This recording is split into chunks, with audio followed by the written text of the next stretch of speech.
Good afternoon guys, Mr. Chris160 here again, hope you're all well. Today in this video I thought I'd just give a demonstration of how to play History by Cast. I've literally had hundreds and hundreds of people asking for a lesson on this, and I've just been busy with loads of band stuff and all that. I've just been putting it off, but today I've finally got around to doing a video of it. Just a quick disclaimer on this one actually. Seeing Skin playing this live a few times, he's obviously never played it the same way twice on any live performance. So what I'm going to be teaching you is pretty close to the studio recorded version. Well, try to make it as accurate as I can. And also, not sure if you noticed, but I've actually moved house actually in that time as well, with all that band stuff going on. So anyway, let's get down to it then. So first of all, your guitar needs to be tuned to E flat. So that's standard tuning. You have E flat, A flat, D flat, G flat, B flat, and E flat. There's been a few people saying that Skin actually tunes his guitar to dad gad. Now, you can play the song in either that tuning or standard. There's one particular video that I've found, and I'll put a link somewhere around here.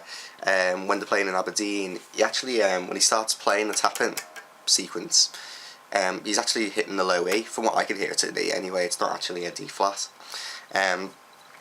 That may be, but I could be totally wrong, and it could be dadgad, so I'm just going to say play it in any way you want. Just what I'm going to teach you is the basic core, like the main core to play for the song.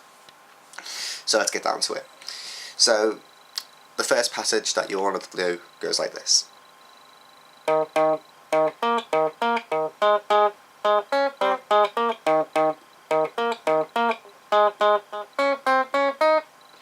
And I'm sorry if I haven't got the actual effect that I did on my video, just because it's quite a small room and it gets quite loud in here sometimes, so I've just got to like keep it on a low for now. So anyway, that phrase, we start on the 7th fret of the E, and you tap that about 3 times. You want to make sure you've got like good tapping hands for this, because you do quite a lot of hammer-ons. Basically this left hand mute the strings, and the right hand's going to be doing all tapping. So anyway, first note is the 7th fret on the A string. You tap that about 3 times. Then you alternate between the 9th fret of the D string and then back to the 7th on the A. So you're going, and you're hitting the D, the 9th on the D about twice, and you're alternating between those two. So, and then you're going to the 7th fret of the D string, and you're typing that 3 times, the same as you did with the other note that you started on. Then you're going to the 7th fret of the G string, then the 6th fret of the G, back to the 7th on the D, then up to the 9th on the D. Altogether slowly, sounds like this.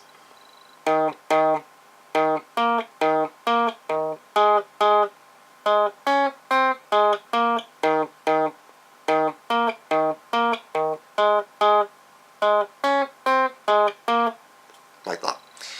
Then, so you do that basically twice. You do that whole phrase just once. So,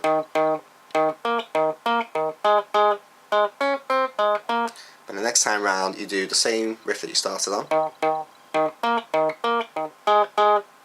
but this is where it changes. So you're going from the 7, 6 to 7 on the G, but instead of going to the 7 and the 9 on the D, you're going up to the 9 on the G. So you're going 7, 6, 7, 9. So all together slowly sounds like this.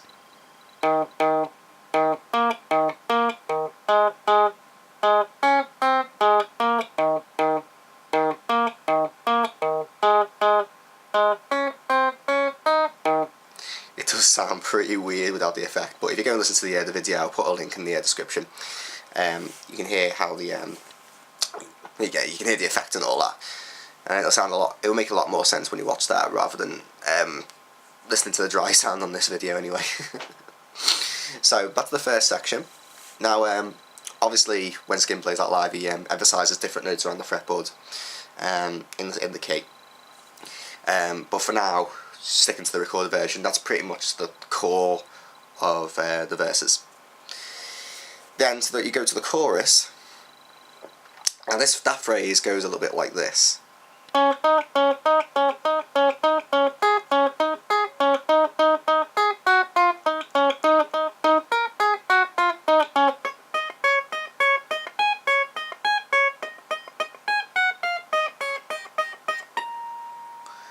Sounds pretty dry when you go up there. Now again, another disclaimer, he plays that phrase a couple of different ways. I've tried my best to keep it as accurate to the studio recording as I can, so I'll break that down for you. 12th fret on the D, to the 14th on the D. You're alternating between that a few times. And then somewhere in there, you play the 14th on the G, and then go back to the 12 and 14 on D. So something like that. So then when John sings history, that bit, I can't sing for the life of me, Skin starts going.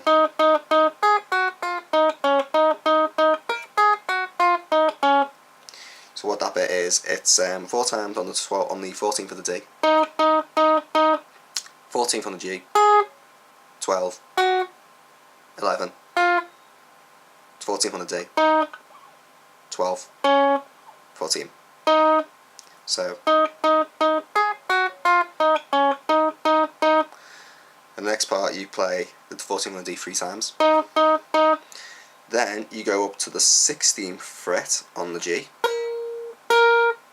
14, 12, 11, 14 on the D, and then 12 on the D.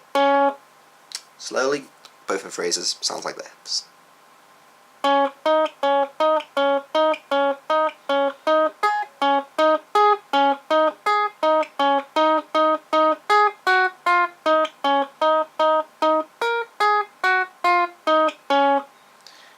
Next part of the chorus, pretty much the same exact thing, but you're playing it up an octave.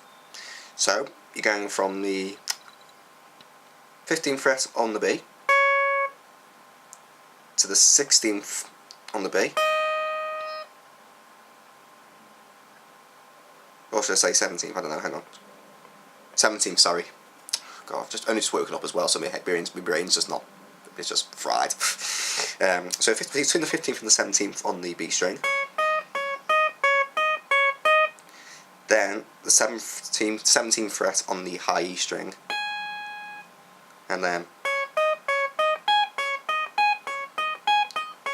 alternating between that in different ways. And then same as the bit to end the chorus,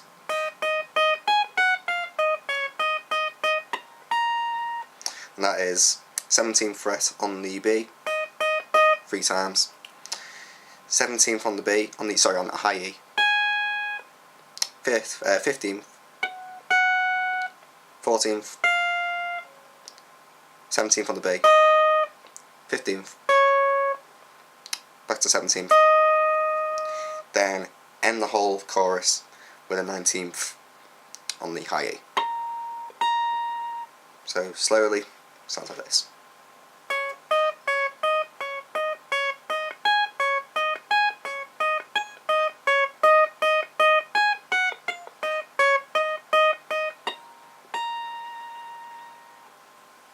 Like that.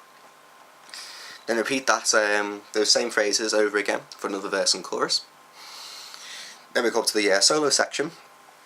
Now again, plays it a number of different ways. I've tried my best I can to stick to the original recording, so I'll break that down for you. Solo section starts around the 15th and 17th fret areas.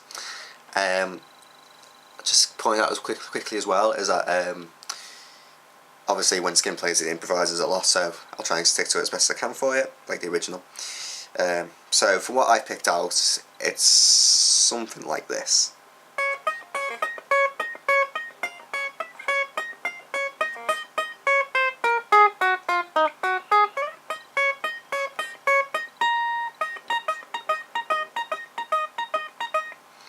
Sounds utter crap without that effect, but nonetheless. So you're alternating between the 15th and 17th and the 19th.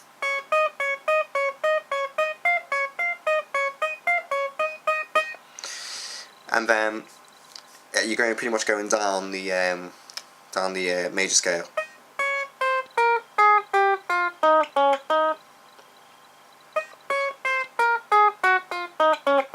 So probably what you'll need is the 17th on the B,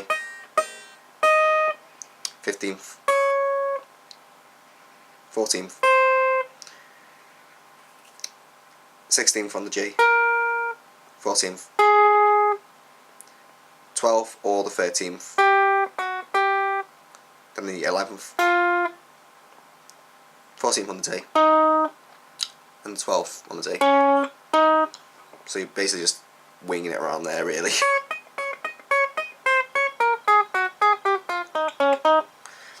Then the end of the solo phrase goes a bit like this, which is the easier part.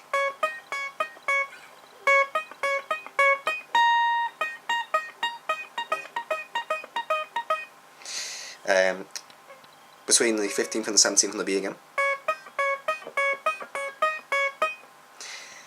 Then you're going between the 19th on the A and the 17th on the B. So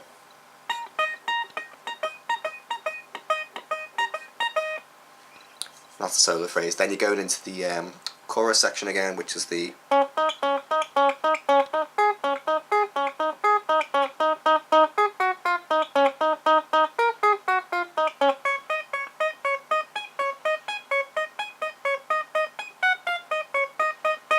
here's where it changes up a little bit though to go into the last verse. So instead of going up to the 19th on the high A and ending there, you're pretty much going to be doing this.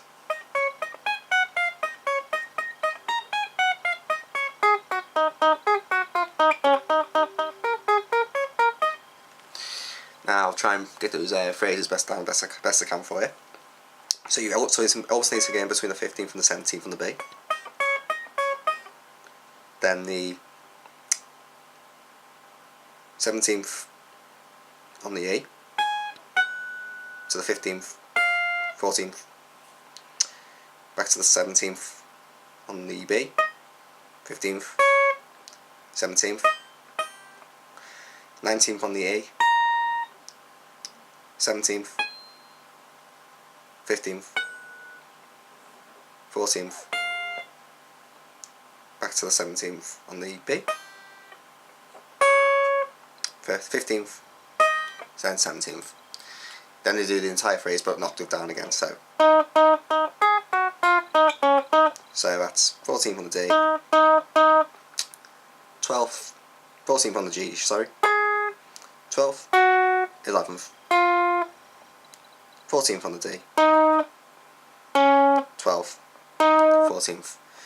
Then end it with this sort of phrase, which is the 16th on the G, 14th on the G, back to the 16th, 15th on the B, back to the 16th on the G, end on the 17th on the B. Then we repeat the verses again.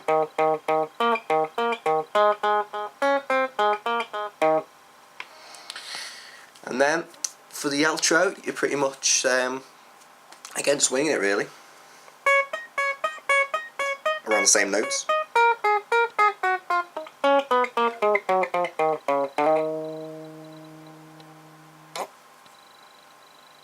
And then what I do at the end of the video is just to slide up. And that's pretty much it really. So sorry if this hasn't been like an accurate lesson because of the sound and all that, because of the room that I'm in, but hopefully you can get that just by the By the clarity of the sound.